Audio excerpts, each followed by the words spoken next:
నమస్తే, welcome to 99 TV. నేను జ్యోతి. Updates చూద్దాం. మంత్రి జూపల్లి కృష్ణారావు సంచలన వ్యాఖ్యలు చేశారు. వచ్చే ఎన్నికల్లో తాను గెలుస్తానో లేదో తెలియదన్నారు. ఒకవేళ తాను గెలిచినా కాంగ్రెస్ పార్టీ అధికారంలోకి వస్తుందో లేదో తెలియదని హాట్ కామెంట్స్ చేశారు. అందుకే తాను ఎలాంటి హామీ ఇవ్వనని మంత్రి తెలిపారు.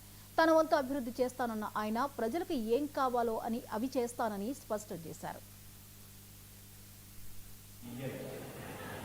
ఎందుకంటే ఎందుకు హామీ ఇస్తా, నేను గెలుస్తున్నో లేదో నాకే తెలియదు.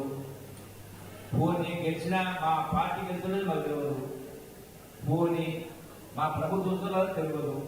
పోనీ మా ప్రభుత్వం వచ్చిన స్కీమ్స్ తెలియదు. నాకు జేబుల నుంచి ఎంత ఇచ్చిందంటే ఇస్తాను చెప్తాను.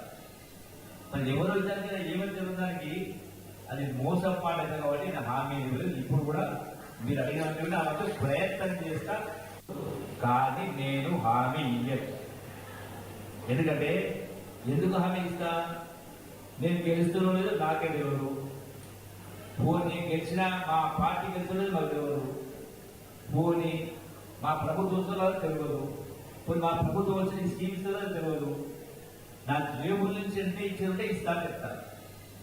మరి ఎవరు వచ్చారు కదా ఏమని జరగడానికి అది మోసం మాట కాబట్టి నా హామీ ఇవ్వలేదు. ఇప్పుడు కూడా మీరు అడిగిన అలాగే ప్రయత్నం చేస్తా, కానీ నేను హామీ. మాజీ మంత్రి కేటీఆర్ కు సీతక్క కౌంటర్ ఇచ్చారు. నూతన